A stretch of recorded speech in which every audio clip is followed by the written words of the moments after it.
देव ऋषि नारद जैसे राजा ने उठाया तलवार, लड़की को मारने के लिए दौड़े, उसी वक्त देव ऋषि नारद आ गए। नारद बाबा ने कहा, राजन तो इस लड़की को मारना चाहते हो? राजा चंद्रसेन कहेंगे, महाराज ये बात। नारद बाबा ने कहा, ये लड़की बिल्कुल सत्य पर है, हम आप अंधे कूप में गिरे हैं। ये लड़की कौन है? हे भैया। तब नारद सब ही समझावा, तब नारद सब ही समझावा, तब नारद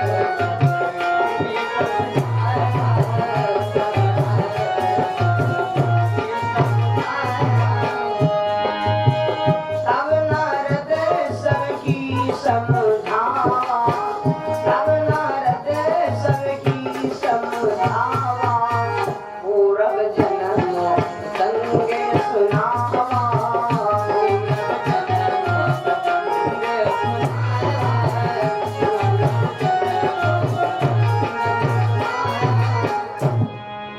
नारद बाबा ने पूर्व जन्म की पूरी कहानी बताया। ये पति पत्नी थे और ये बात थी, लेकिन इन्होंने सिर्फ अपनी पत्नी को डांटा और संत की सेवा से वंचित रहे, इसलिए इनको ये पाप मिला। मेरे बंधुओं, देखिए बड़ी मतलब की बात। इसीलिए कहते हैं कि जलम्मा नहीं तो वो जलम्मा, वो जलम्मा नहीं तो वो जलम्मा। 3 जन्म तक तुमको इसका प्रायश्चित भोगना ही पड़ेगा। मेरे बंधुओं, अब तो राजा साहब चक्कर पड़ गए। इसीलिए कभी कभी देखा है कि पति सीधा है, पत्नी लड़ाकू है, पत्नी सीधी है, पति लड़ाका है, भाई भाई में लड़ाई होती, बहनी बहनी खटपट करो करती। ये सब क्या है? ये समझ लीजिए कि हमारी है तो ये पत्नी लेके 24 घंटा लड़ती है। देखा मतलब अब ये रूपम पत्नी बनी है, कोई जन्म में या पड़ोसी आया है, अब बदला ले रही है ना। ये जन्म में तुम भाई भाई मार कर रहे हो, झगड़ा करते हो, तो अगले जन्म के तुम दुश्मन हो कौरव और पांडव में के। अब भाई भाई भाई के तो कहा है ना। 3 प्रकार के दोस्त होते हैं और 3 प्रकार में से दोस्त जैसे होंगे उसका वैसे ही परिवर्तन होगा। नारद बाबा ने जब पूरी कहानी बताया, देव ऋषि नारद राजा को समझा करके तुरंत अब राजा साहब चरणों में गिर पड़े। महाराज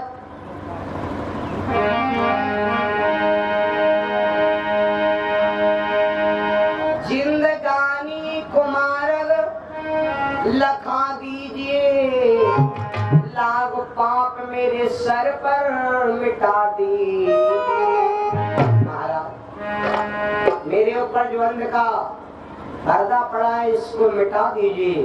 उसी समय देव ऋषि नारद हाथी के पास गए और उस हाथी के कान में कौन सा मंत्र दिया भैया? ओम नमो भगवते हरि वासुदेवाय, ओम नमो भगवते वासुदेवाय।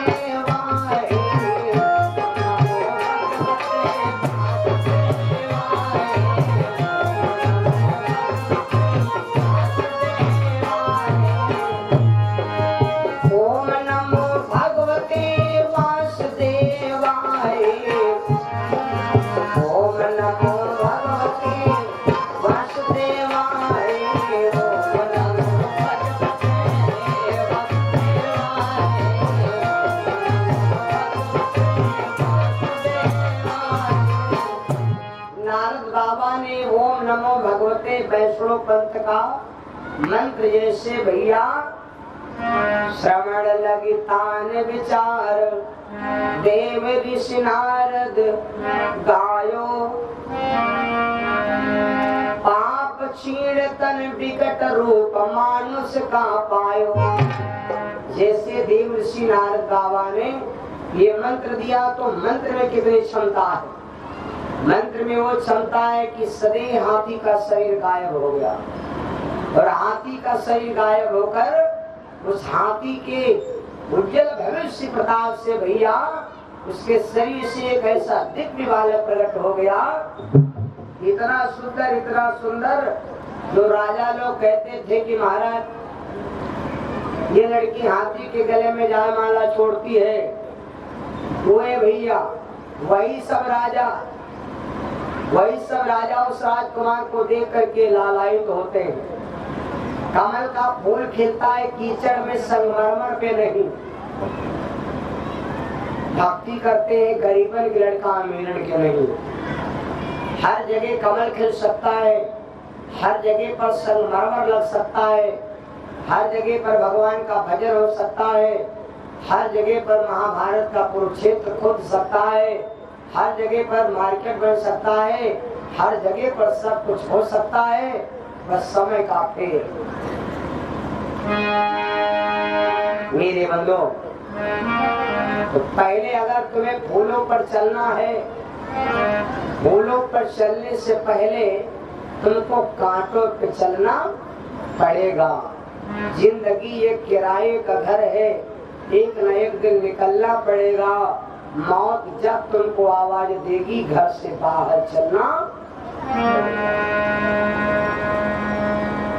कमल का फूल बाद में ही खिलेगा, पहले कीचड़ मिलेगा, पहले कीचड़ बाद में फूल। और जब तक कीचड़ होगा नहीं तब तक फूल खिलेगा नहीं।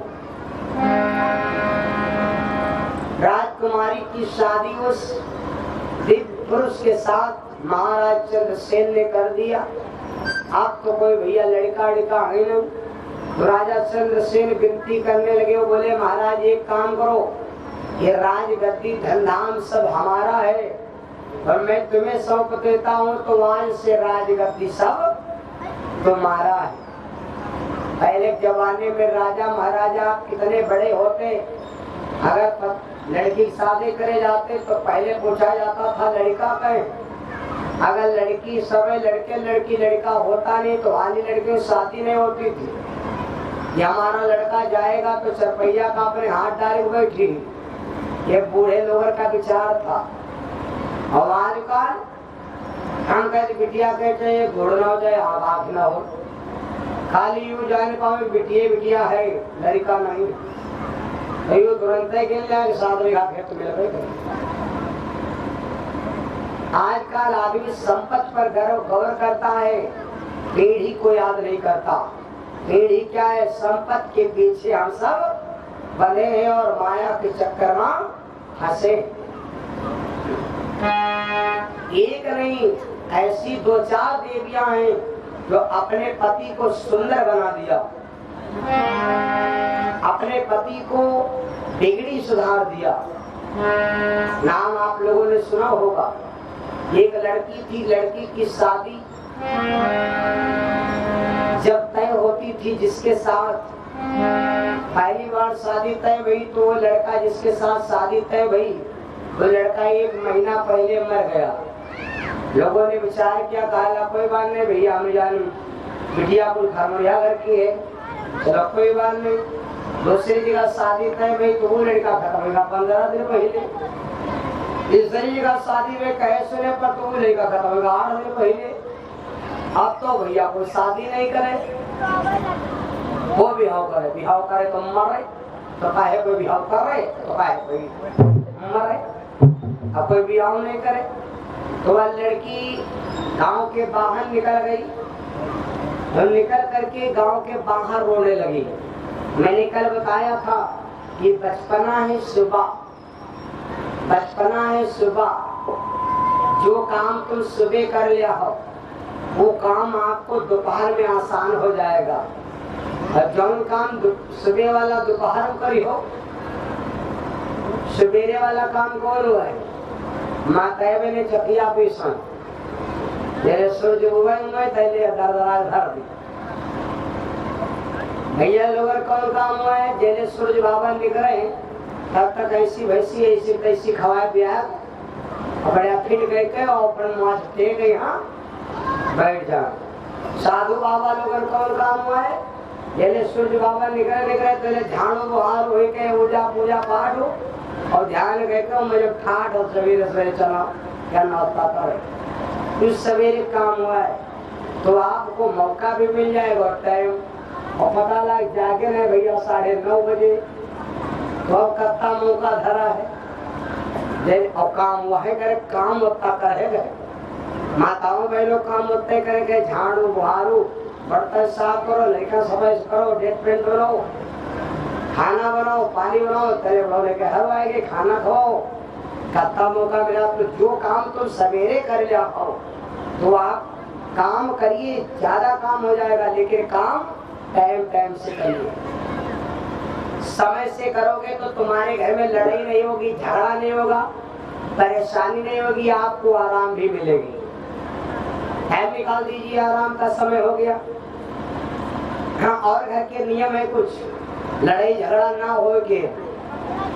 आप घर के अंदर 10 जने रहते हो 20 जने रहते हो 50 जने रहते हो इससे कोई लेना देना नहीं सब कुछ यहाँ कम रखो सब कुछ रखो यहाँ कम यहाँ लेकिन कपड़न वाली अरगनी यहाँ को रखो जो कपड़ा है ना तो कपड़न के लिए अरगनी बिटिया के कपड़ा अलगट हो चाहिए दीदी के अरगनी अलगट हो चाहिए छोटके भैया के अरगनी अलग हो चाहिए बड़के भैया के अरगनी अलगट हो चाहिए बूढ़ा का तमाशा अलगट धरा हो चाहिए कुल मिला कपड़ा यहाँ कम न हो चाहिए अगर कपड़ा यहाँ अरगनी पर घर भरे टांगेगी आए दिन लड़ाई हुई आए दिन 2-4 चीजें है घर की लड़ाई अब बराबरे पर हम घर वाला ड्यूटी पर जा रहा है मोटरसाइकिल को ले खड़ा है घर जल्दी आओ अब घर वाले कपड़ा जाकर गरीब गांजे हैं कोई ढूंढत है तौलिया मिल रहा पेटी कोट अब पति डांट रहा है देवी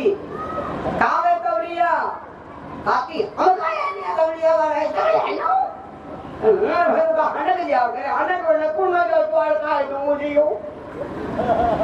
आए दिन तुम्हारे घर में लड़ाई होगी इसीलिए कपड़ा सबके अलग अलग होना चाहिए गाड़ी तुम्हारे 3 महल की है 4 महल की इससे कोई मतलब नहीं चाबी सबकी याद जगह रखी रहती चाबी आए दिन में एक रखी रहती जो कोई जहाँ से आओ वह तो चाबी टांग दो लड़ाई कम हुई अब याद चाबी वहाँ जो है भैया ते कल है भाभी तेरा न सौदा खे परी या दिन पैंटे परी या दिन कुर्ता परी या के वापस से धरी अरे मेरे मोचा भी नहीं मिल रही अब गुर्राब की का गुर्राब तो अपने घर वाले के यहाँ अरे जो काम नहीं करते यहाँ कहीं लोग चाबी तो तुमका दे रहा हम कहाँ दे और है नहीं रहा तुमका हमका नहीं दे रहा अब है दे नहीं रहा बस जान ले लड़ाई का घर होगा अब यही नहीं तुम देहो नहीं लाभ लगावत हो और यही नहीं तो कम खाई है नहीं बात लड़े हुए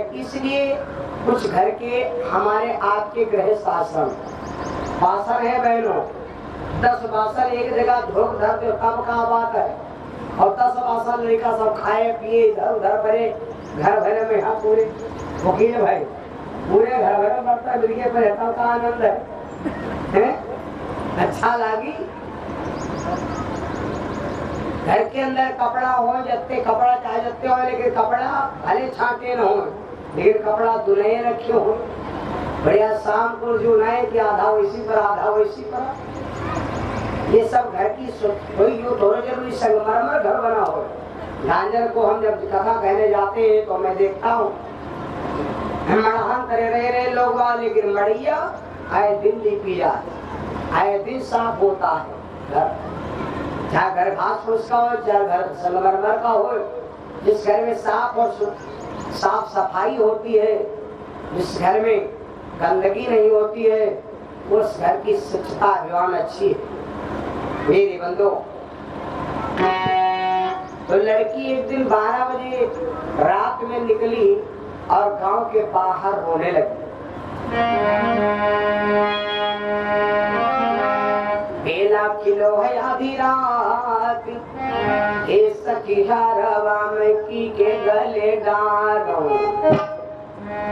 बेला खिलो है आधी रात हे सखी हरवा में की के गले डालो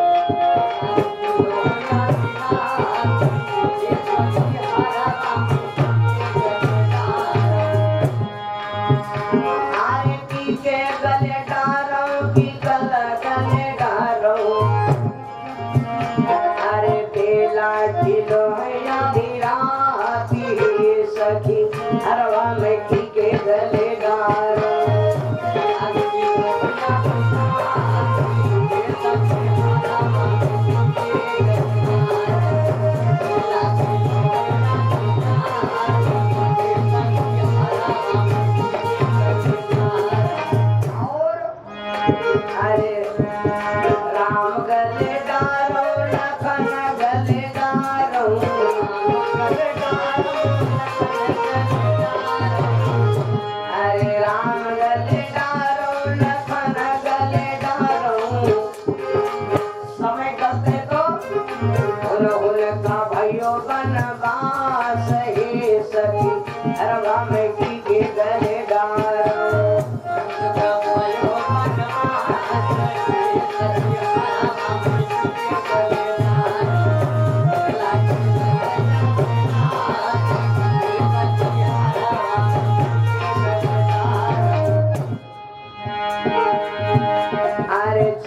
गले डारो सुरया बनाओ गले डारो अरे वो तपैया का सही सकी अरवा में की के गले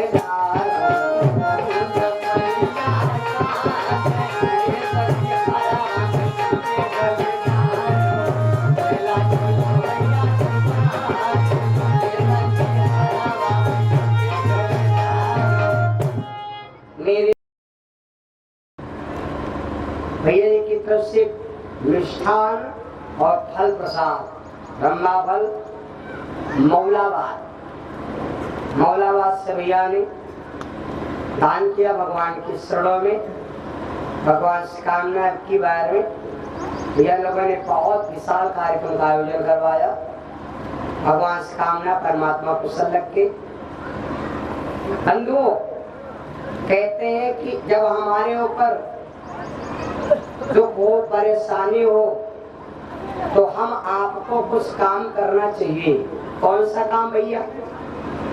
अगर हमारे ऊपर संकट है परेशानी है दुख है तो हम अपने दोस्त से जरूर बतावें। भक्त को नहीं चाहिए कि अपने भगवान से भेद छिपावे, चेला को नहीं चाहिए कि अपने गुरु से भेद छिपावे, स्त्री को चाहिए कि अपने पति से भेद न छिपावे, और दोस्त होता है तो दोस्त से कभी भेद नहीं छिपाना चाहिए। और माताओं बहनों कहे चाहिए कि नवनिया सने कभी पेट न छपाऊंगे ना। पोखरी इधर के है बता रहे इधर तो इधर के पोखरी है उखरी हॉल में। ये है सिस्टम। लड़की का नाम क्या है सुनो भैया, इस लड़की का नाम है नर्मदा। नर्मदा मैया की दोस्ती सिर्फ एक देवी से हुआ है, माता अनसुईया। तो एक दिन माता नर्मदा ने विचार किया मैं किससे जाकर की कहानी बताऊं। चलती चलती वह लड़की जाकर के माता अनसुईया अत्रि भवन के सामने पहुंची। अत्रि आश्रम में जाकर उस समय अत्रि महाराज थे नहीं, अनसुईया मैया थी। माता अनसुईया से पूरी बात बताया। माँ क्यों बताओ मेरी कर्म की क्या रेखा है। लड़की बेटियां जब शादी तय होती है तब बड़ा खुश होती है, और जब कोई उसल होती है कि शादी बंद हो गए तो समझ लो खाली रोते रहे। बाकी सबकी कहानी है, सबका जो डॉक्टर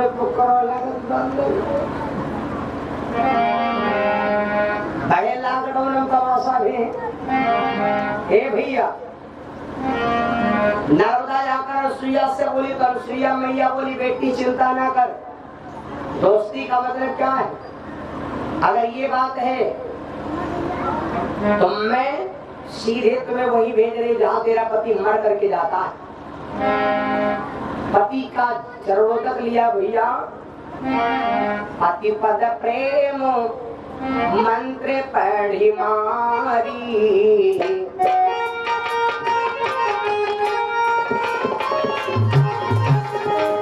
पति पद प्रेम मंत्र पढ़ी मारी, चली स्वर्ग उता सुकुमारी।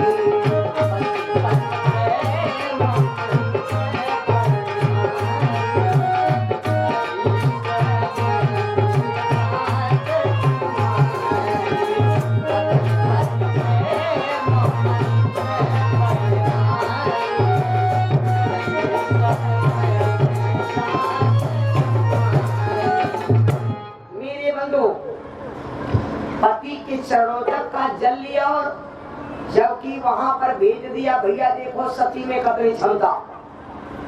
जहां पर माता अनुसुईया ने नर्मदा को भेजने का प्रयत्न बनाया है, जहां पर केवल आदमी जाते। जब धर्म दरबार में पहुंची है, धर्मराज के कुछ गेट पर पहरेदार खड़े थे। एक लड़की को आते हुए देखा। धर्मराज ने तुरंत रोका, है लड़की कौन हो तुम, रुक जाओ। नर्मदा ने कहा मैं रुक नहीं सकती। धर्मराज बोले देवी यहाँ पर केवल जीव आता है, शरीर आता नहीं। और मैं देख रहा हूँ कि तुम्हारी शादी नहीं हुई है और तूने पति की सेवा नहीं किया है। और जो देवी पति की सेवा नहीं करती है और धर्म दरबार के अधिकार का सम्मान नहीं पाती है। तूने शादी नहीं किया, जो तेरी मांग बता रही है। मेरे बंधु, हमारे हिंदू धर्म में 16 श्रृंगार है माता बहनों। उनमें से 2-3 श्रृंगार ऐसे जो माताएं, लड़की बेटियां अभी आज भी नहीं करती श्रृंगार। मांग में सिंदूर नहीं लगाती हैं, पिछिया नहीं पहनती हैं और महावर नहीं काटती हैं। बाकी तो श्रृंगार थोड़े थोड़े चलो करते हैं। मेरे बंधु, नर्मदा बोली देवताओं तुम कहते हो कि तूने पति की सेवा नहीं किया, मैं सेवा किसकी करूं? जिसके साथ में शादी तय होती है वो मेरा पति मर जाता है और मर करके सुनाए कि मेरा पति तुम्हारे यहाँ आता है। मैं उनसे पूछूंगी कि तुम क्यों मर करके चले आए, खुद बताएगा। धर्मराज ने देखा कि बात सत्य है, तो कहा जाओ देवी, मैं तुम्हें वचन देता हूँ कि आज सुबह सुबह उठ करके देखना और जो तुम्हें सबसे पहले मिल जाए वही तुम्हारा पति परमेश्वर है। सबसे पहले उठ करके सवेरे जो तुम्हें मिल जाए तो समझ लेना कि ये तुम्हारा ईश्वर है, परमात्मा है। सबसे पहले मिले हुए आदमी को प्रणाम कर लिया करो। या बूढ़ा कहा लगे पंडित जी बताओ, सवेरे उठे थे तो हमारे पड़ोसे में थे, वैसे हमारे निपटत नहीं है, वैसे नमस्ते कर तो गरिया हुए नहीं लगी तो हम कहो वैसे प्रणाम करबो ना करो कि आत्मा प्रणाम कर लो कि तुम्हारी आत्मा जय श्री राम, तुम्हारी आत्मा के यहाँ गुड मॉर्निंग, क्योंकि उसकी आत्मा तुम्हारी आत्मा है एकदम सोच। आत्मा सबकी होती है परमात्मा, ईश्वर अंश, जीव अविनाशी, चेतन अमल, सहज सुख राशि। नर्मदा लौट के आई अपने घर से। सवेरे जब उठ करके झांका, सामने कूड़ा पड़ा था, खंडक खड़ा था। उसी खंडक में क्या देखा, ये कोढ़ी पड़ा है, शरीर से पीप बह रहा है, बोल भी नहीं पा रहा और बहुत गंदगी दिखाई पड़ रही। नर्मदा ने सोचा हो न हो यही मेरे पिया है भैया। नर्मदा जाकर के उस कोढ़ी को जबरदस्ती उठाया। अब वो उठा ही नहीं का, और रोआवे बहुत रोआवे। कौन आदमी रोता है? जिसके धन चला जाए मत रोना, कुछ भी हो जाए मत रोना, लेकिन जब शरीर पर कष्ट होता है तो रोना ही पड़ता है। अब वो कोढ़ी रो रहा है। नर्मदा जबरदस्ती उठा के लाई, स्नान करवाया, ध्यान करवाया, पूजा करती, पाठ करती, अर्चना करती। आखिर जरसे ने तब वो लड़िया का धुरा काजल लगा हुआ। बच्चे को एक बार 24 घंटा में काजल जरूर लगाया करो। काजल लगाने से आँखी बड़ी बड़ी हुई। आँखी जब ढकते हो शायद कोई ना बड़ी करे, माता बहने या जरूर बड़े करे। फलनिया के लड़का भवा है, सब तो उनका छोटा है, लेकिन आँखी उनकी अन्य बड़ी बड़ी। आँखी पर मतलब आँखें पर हो दिमाग पर। आँखी बड़ी होती है कब? आखिर की बढ़ोतरी होता है काजल। काजल है ना, नहीं काजल पा रहा हो तो जला मोबाइल लगा लो तो दिक्कत कोई नहीं है। वो आखिर गंदा न लगे तो बाहर लगा दियो, है ना, हम होते करिए। मेरे बंधु, तो नर्मदा स्नान करती है भैया, माताओं बहनों के नियम है।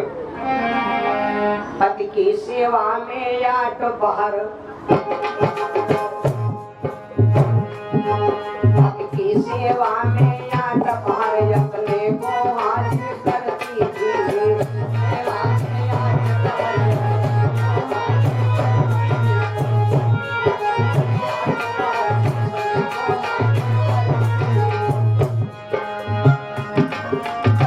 सेवा में आठ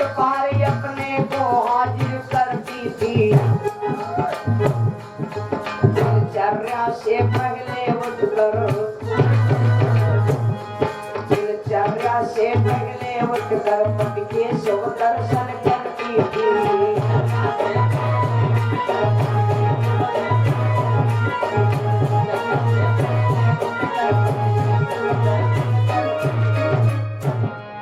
ये है स्त्रियों के धर्म। माताओं बहनों को चाहिए कि सवेरे उठ करके अपना पहले जागे, पति सो रहा है तो पहले क्या करें, अपने पति के दर्शन करें और फिर कोई सोता ही रह जाए, तीन दाएं तुम पाए लागे हो, तीन दाएं पाए छू ले चाहिए और सोता ही रह जाओ। कहा भला दोनों कोई नियम कहीं पर नाराज हो जाए, बहुत आए हैं बताओ 5 बार हैं।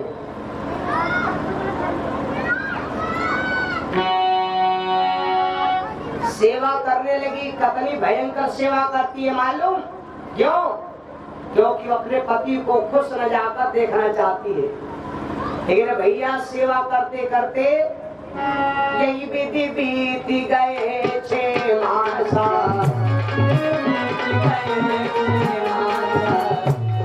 यही विधि बीत गए 6 मासा, तब के नर्मदा की